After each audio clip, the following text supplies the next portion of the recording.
Tu peux avoir des milliards et pourtant être impuissant. Tu peux traverser une ville entière dans une voiture blindée et sentir ton monde s'écrouler au coin d'une ruelle. C'est exactement ce qui est arrivé à Adrien Morel ce matin-là, quand une voix brisée, presque irréelle, a lancé « Monsieur, je peux faire marcher votre fille. » Adrien s'est figé. Le bruit discret des roues du fauteuil de Léa s'est arrêté net. L'enfant à ses côtés, emmitouflé dans une couverture bleue, regardait le sol avec cette expression vide qu'elle avait depuis 2 ans, celle d'un corps figé et d'un cœur qui a renoncé. L'accident. La promesse des médecins. Lésion médulaire irréversible. Elle vivra, mais elle ne marchera plus jamais. Les millions d'Adrien n'avaient rien pu changer. Il avait tout essayé. Les hôpitaux les plus prestigieux, les traitements expérimentaux, les charlatans modernes. Tout s'était reparti avec son argent. Aucun n'avait laissé d'espoir. Et pourtant, cette voix, venue de l'ombre d'une ruelle, grave, claire, posée. Adrien se retourna lentement. Il s'attendait à croiser un adulte mal intentionné, un mendiant, un fou. Mais non. Il vit un enfant. Un garçon à la peau sombre, pieds nus, vêtu d'un manteau bien trop grand pour lui. Son visage portait les traces de la rue, saleté incrustée, œil légèrement tuméfié. Mais son regard était stable, inébranlable. « Qu'est-ce que tu as dit ?» murmura Adrien. « Je peux aider votre fille, monsieur. » Adrien fronça les sourcils. « C'est une blague? Qui t'a demandé de faire ça ?» Le garçon secoua la tête. « Personne. Je m'appelle Samir. J'habite derrière la gare. Je vous ai vu hier et j'ai attendu aujourd'hui. Je savais que vous passeriez par ici. »« Tu nous observais? » ?»« Pas bizarrement, non. J'ai vu des gens passer, beaucoup. Mais elle avait l'air triste, comme si ses jambes avaient oublié comment courir. Un frémissement. Léa venait de tourner légèrement la tête vers lui. Un mouvement rare et précieux. « J'ai emmené ma fille voir les meilleurs neurologues au monde. Il n'y a rien à faire. »« Vous ne l'avez pas emmenée voir ma grand-mère, » répondit Samir calmement. Adrien laissa échapper un rire nerveux. « Tu as 8 ans? 9 dans 2 semaines. » Le garçon fit un pas en avant. « Elle ne prend pas d'argent, juste la confiance. Et elle ne promet jamais rien, sauf d'essayer. » Adrien se tourna vers Léa. Elle levait les yeux vers lui. Et dans son regard, pour la première fois depuis des semaines, une demande silencieuse. « Papa, s'il te plaît, on peut y aller ?» Il sentit son cœur se contracter. Des mots comme « non »,« impossible »,« dangereux » tourbillonnaient dans sa tête. Mais la voix de Léa, ce murmure fragile prononcé quelques jours plus tôt, le transperça de nouveau. « J'en ai marre ?» Il s'agenouilla à sa hauteur. « Si on y va et que quelque chose ne te plaît pas, on part. D'accord ?» Elle hocha doucement la tête. Samir se retourna et marcha. Ils le suivirent. Le chemin devint vite méconnaissable. Friche industrielle, clôture rouillée, briques noircies, couvertes de graffitis. Les secousses du fauteuil faisaient grimacer Léa. 2 fois, Adrien faillit faire demi-tour. 2 fois, Samir tourna la tête, simplement pour dire « on y est presque ». Enfin, ils atteignirent un sentier boisé comme sorti d'un autre temps. « Par ici », dit le garçon. « Écoute-moi bien », répondit Adrien d'un ton sec. « Si quoi que ce soit arrive à ma fille, elle ira bien. Mieux que bien. » Au bout du sentier se dressait une petite cabane, faite de bois vieilli, recouverte de mousse. Elle avait l'air arrachée à un conte ancien. Une vieille femme en sortit, ses cheveux argentés tressés avec des fils de couleur et de minuscules morceaux d'écorce. Ses yeux, verts, brillants, presque irréels, sans âge. « Tu as mis du temps à me les amener, » dit-elle à Samir. Il hocha la tête. Lui, il ne croit pas. Mais elle espère encore. Léa esquissa un mince sourire. La femme s'agenouilla devant elle. « Enfant, puis-je toucher tes genoux ?» Léa tourna un regard incertain vers son père. Adrien prit une inspiration, puis hocha la tête. Les mains de la vieille se posèrent doucement sur les jambes figées de Léa. Ses paupières se fermèrent et elle se mit à fredonner. Une mélodie si basse, si douce, comme un vent d'automne dans les feuilles mortes. Soudain, Léa sursauta. « Papa, j'ai senti un truc. » Adrien s'avança. « Quoi ?» Un picotement dans mes orteils. La femme ouvrit les yeux. Sa colonne n'est pas morte, elle est en deuil. C'est son cœur qui a fermé la porte. « Ce n'est pas de la science, » murmura Adrien, les dents serrées. « Non, mais la science n'est pas là pour entendre ses sanglots chaque nuit. » Samir s'approcha.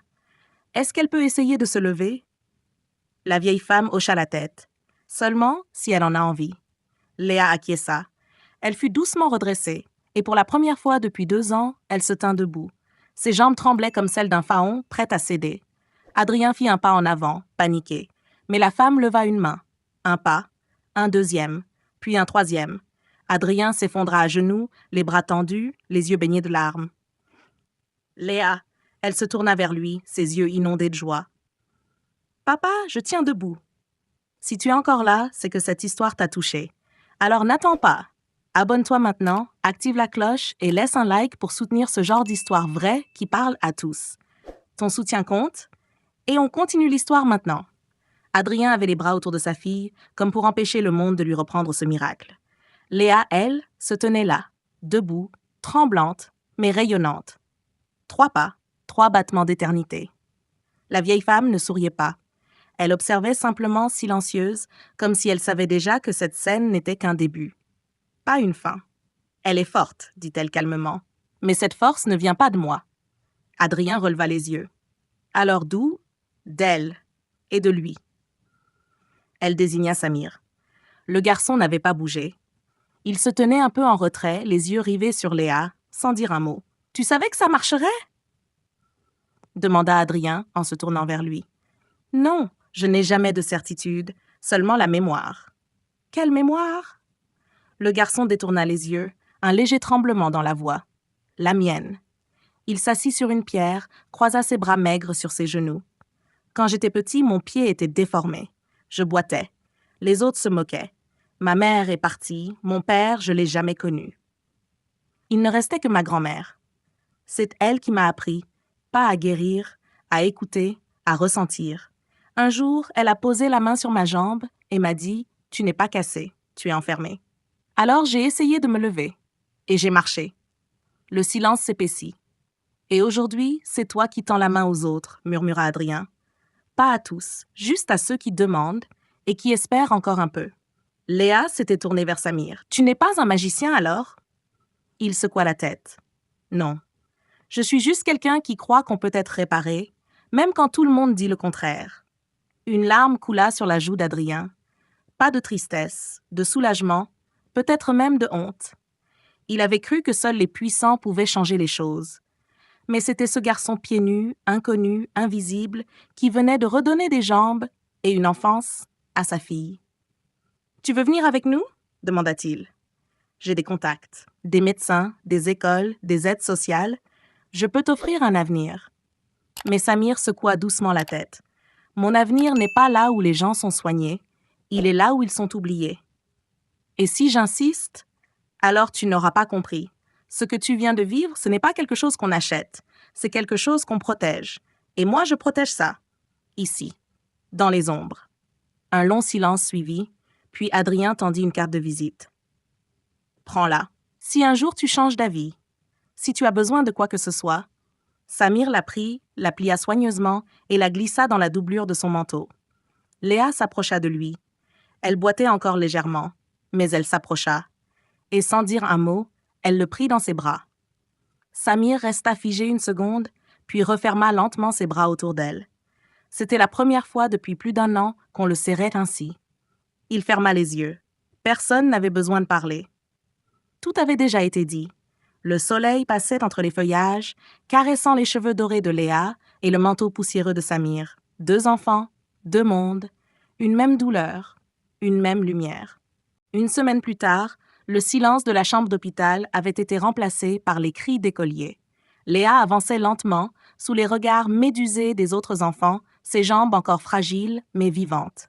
Pas de fauteuil, pas de béquille, seulement ses pas, hésitants mais si puissants. Les journalistes étaient là, les caméras, les flashs, les questions. Comment avez-vous réussi à marcher de nouveau? Quel médecin? Quel traitement? Mais Léa se contentait de sourire. Ce n'était pas un médecin, c'était un garçon qui croyait que je pouvais. Les micros bourdonnaient. Les adultes échangeaient des regards confus. On voulait un nom, une clinique, un protocole. Mais Léa, elle, regardait au loin. Pas vers les flashs, vers l'ombre. Vers Samir. À des kilomètres de là, dans un quartier effacé de toutes les cartes touristiques, il était assis contre un mur. À côté de lui, une fillette muette, le regard vide. Elle n'avait rien dit depuis des semaines, traumatisée par un incendie. Samir ne posait pas de questions. Il se contentait d'être là, de fredonner. Ce même air que sa grand-mère chantait. Une vibration douce, profonde, comme une mémoire ancienne qui coule dans le silence. Il ne promettait rien. Il ne demandait rien. Il était simplement là. Parce que parfois, c'est tout ce dont quelqu'un a besoin pour recommencer à croire. Un jour plus tard, elle prononça un mot. Un seul. Le regard de Samir ne changea pas. Il ne se leva pas. Il ne cria pas victoire. Il se contenta de poser la main sur le sol, comme pour le remercier d'avoir porté la peine en silence jusqu'ici. Pendant ce temps, Adrien ne dormait plus. Il fixait les dossiers éparpillés sur son bureau. Des diagnostics, des scanners, des comptes rendus médicaux. Tous disaient la même chose, paralysie définitive. Et pourtant, il revoyait les pas de Léa. Il revoyait les larmes dans ses yeux. Et cette voix, calme, jeune, authentique. Elle n'est pas cassée. Elle est enfermée. Ce n'était pas un miracle, c'était une fracture du monde moderne. Un rappel brutal, l'humain ne se résume pas à des examens. Il se vit, se ressent, se porte. Adrien prit son téléphone. Il appela un ancien collègue, haut placé, dans un ministère. « Tu as déjà entendu parler d'une guérison sans explication, sans intervention médicale ?»« Adrien, pourquoi? Qu'est-ce que tu as trouvé ?» Il hésita. Pas quoi, qui? Car quelque chose en lui s'éveillait. Une idée, une intuition. Et s'il n'était pas le seul, et si, dans les failles du système, un enfant avait décidé de penser ce que les adultes avaient abandonné? Ce n'était plus une histoire de miracle. C'était une vérité qu'on avait oubliée. Et elle marchait, sur des jambes frêles, dans une cour d'école, sous les regards émerveillés du monde entier. Adrien ne savait plus exactement pourquoi il avait commencé. Peut-être par instinct, peut-être par culpabilité. Mais depuis ce jour dans la forêt, il s'était mis à chercher. Pas seulement des réponses, des preuves. Et ce qu'il découvrit le hanta. Des témoignages oubliés, des rapports jamais publiés, des dossiers classés sans suite. Des enfants qui parlaient après des mois de silence. Des vieillards qui se levaient soudainement d'un lit qu'on pensait éternel. Des douleurs chroniques qui disparaissaient sans médicaments. Et au cœur de presque chaque récit, un garçon, jamais nommé, parfois pieds nus, toujours ailleurs, toujours en retrait. Jamais le héros, juste une présence. Les gens l'appelaient le petit messager, le garçon à la voix grave, le fils de la ruelle, sans jamais le connaître vraiment. Un mythe urbain, disaient certains. Une légende pour se rassurer. Mais Adrien l'avait vu, touché, entendu, et il savait. Ce n'était pas un mythe, c'était un oubli. Il se rendit dans l'un de ces quartiers au sud de la ville. Une femme âgée l'attendait, recroquevillée dans son fauteuil. « Vous avez dit que vous connaissiez Samir ?» demanda-t-elle. « Oui, ou du moins, je crois. » La vieille ferma les yeux. « Il est venu ici pour mon petit-fils. Plus personne ne croyait en lui. Il avait cessé de parler depuis la mort de son père. Plus un mot, plus un cri, même pas une larme. Et puis un matin, Samir était là, assis à côté de lui. Ils ont juste partagé un morceau de pain, rien de plus. Le lendemain, mon petit-fils a dit « bonjour » pour la première fois en 8 mois. Adrien sentit un frisson glisser le long de sa colonne. Et ensuite? Ensuite, Samir est parti, comme toujours, avant même qu'on le remercie. Elle sortit un vieux carnet, des croquis, des phrases griffonnées, des témoignages, des noms, et au centre, en lettres tremblantes, ceux qui guérissent sans être crus. Adrien se redressa. Ce n'était plus une coïncidence, c'était un réseau de douleurs, une carte de la souffrance humaine sur laquelle Samir se déplaçait comme un fantôme bienveillant. Mais alors, pourquoi personne ne parlait?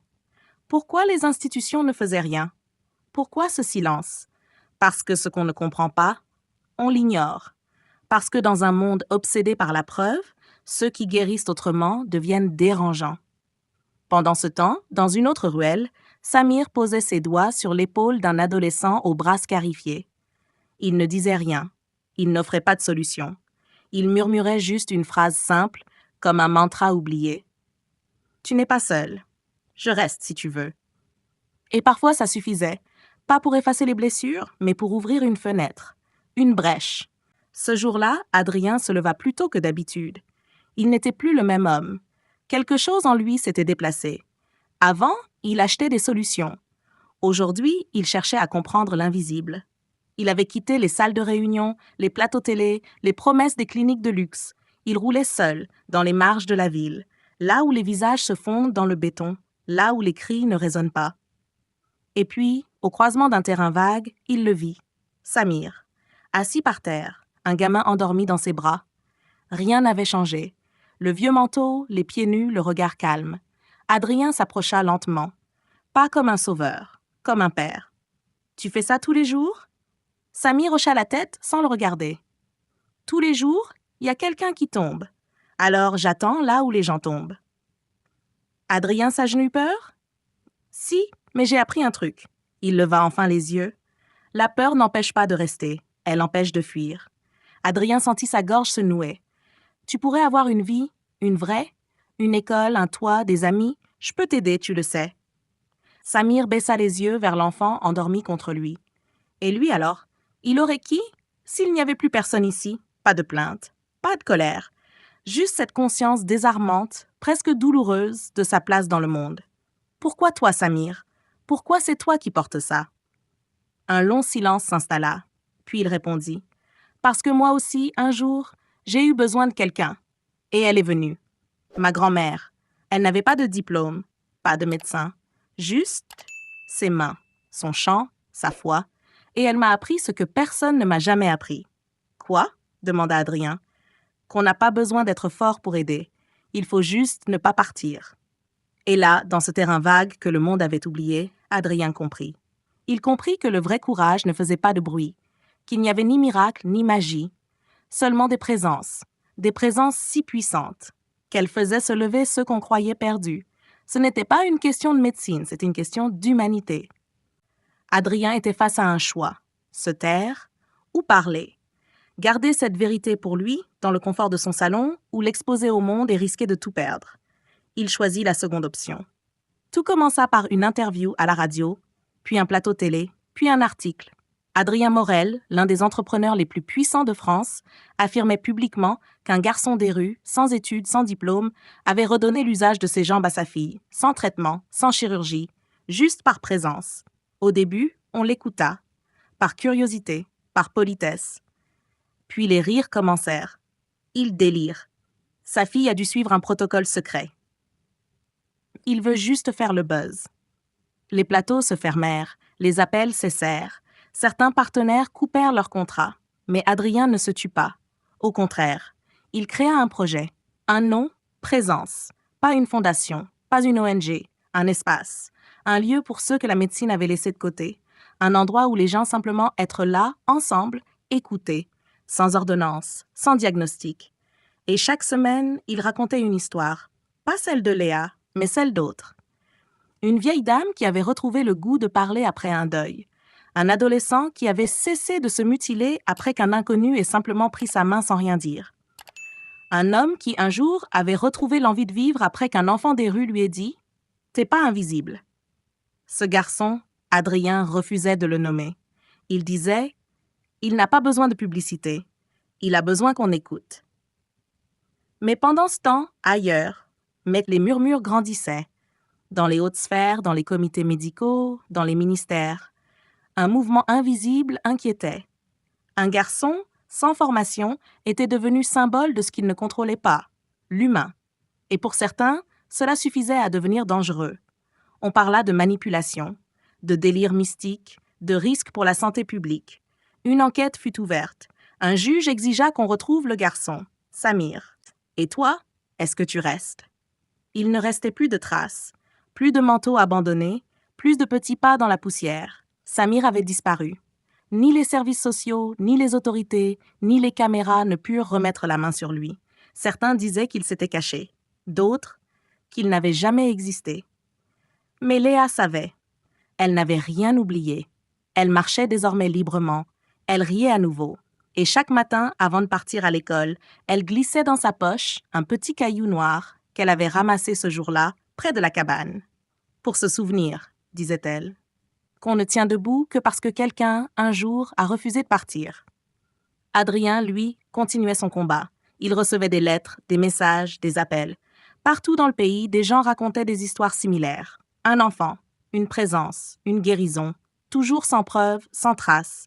mais avec une constante, un regard, une chaleur, une humanité oubliée. Un soir, il rentra chez lui tard. Léa dormait. Il s'assit dans son bureau. Et là, sur son bureau, un petit papier. Aucune signature. Juste une phrase, écrite avec une écriture maladroite mais ferme. « Tu as compris. Ne me cherche plus. Cherche ceux qui tombent. » Adrien ferma les yeux. Il avait arrêté de chercher Samir. Désormais, il cherchait les autres Samir. Ceux qui ne veulent pas être des héros, ceux qui guérissent sans diplôme, ceux qui restent quand tout le monde part. Et toi, qui écoutes cette histoire? Toi qui es arrivé jusqu'ici, pose-toi une seule question. Et si tu étais cette présence que quelqu'un attend sans le dire? Si tu es encore là, c'est que cette histoire t'a touché profondément. Alors fais un geste simple mais puissant. Abonne-toi maintenant. Active la cloche, laisse un like, partage cette histoire.